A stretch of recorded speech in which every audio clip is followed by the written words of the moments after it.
Tēnā rā tātou, ko te o kahurangi tō koingoa, no te ara wa Waaka. Mai make tū ki tō ngariro, ko hau tētahi o ngā kai whakahaere o mua o ngā whakaare. Nei rā te mihi kia koutou katoa. So I think I came into the organisation around 2009. I had been involved in the television industry largely with Kura Productions as their producer, and alongside Quentin, who's my boss, and Te Arepa, who's also been in, was at the time I think in the role of chair. I think Quentin was also on the executive, and with all the work that we were doing daily, there became occasions where we would talk about the wider industry, things that were going on around the te reo, around te pūtahi pāho, around additional funding, and around particularly Māori television and its growth, and of course our role in being able to secure mahi there. The other side of it was then, well, I was interested to know what was ngā whakaare, what was this group and collective of people. And because I'd come from largely a tourism background, I understood how important it was to work at a regional and governance levels, to know the wider, and I was interested in that, knowing how everything kind of connected together. So it wasn't long before both Quentin and Te Arepa said, you should come on ngā whakaare, and it'll help you, you can meet all these awesome people, which I did. And coming into it though, I found that we had a changeover of CEOs, and it meant at the time that there was a lot of, I guess, tidying up, putting their house back in order. And that's kind of the role that I ended up having to, for a short time, probably maybe about 3 or 4 months, work with Te Arepa around managing and re-establishing some of the systems for ngā whakaare, bringing into line our financial accountabilities, and then actually trying to move forward and have a really strong strategy so that ngā whakaare could be more productive, that it would get out to its members, and that we could actually give clear benefits to our members. From there we really looked at, there were a lot of people wanting ngā whakaare to do a lot of things for very little.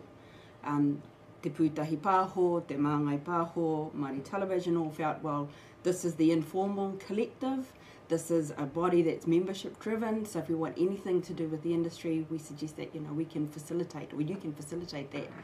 But because we were being funded through te māngai pāho and others, they thought, well, you're already getting money, so let's do these things. However, I felt actually we've barely got enough money to have a person who can facilitate our needs for our members. And so if you want to do those things, then maybe you should help contribute. And so things like running directors' workshops, of course, the passion of Te Arepa's, running some of the business mentoring and just actually workshops or get-togethers for the members was what we started to focus on.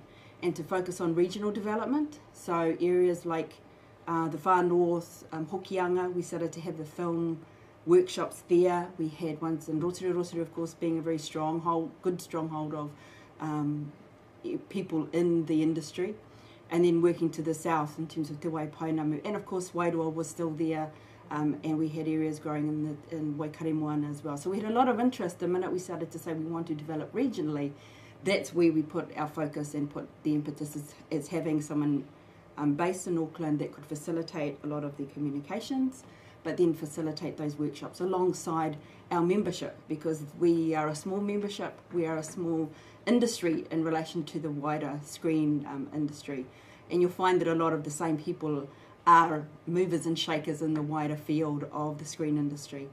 So we had to kind of pool our resources together and take the passion of people and just channel it in the right way so that they could do what they were great at. And of course they were Māori. So that for me was the best thing about ngā whakaare, was that we started to focus on what the members needed. We put our financial pūtea in order, and we actually developed those critical relationships with our stakeholders, for want of a better term, to ensure that they knew what we were doing, that we had credibility, and that we could drive a lot of the things that we wanted for our membership. One of the areas that had always really drained us was a national conference. So for the first year that we said, oh, actually we're not going to do that, we're going to focus on the regions. Next minute, the following year, both Te Māngai Pāho and others decided, oh, we're going to put some money in so you can run a national conference. So we kind of succeeded in being able to have people, to a degree, the government agencies anyway, be more user pays if they want us to facilitate those things. But of course the members benefited by having all of those people in the one place. That's brilliant, thank you. There's probably just one thing I wouldn't mind. I'm interested, because you've been out now for a couple of years. Yeah. So I'm really interested in what you think, having had such an intimate relationship with the organisation, what more could Ngāho be doing into the future? Yeah. So in terms of the future of Ngā Whakaari, I think the industry is really exciting. I think there's a lot of young blood coming through.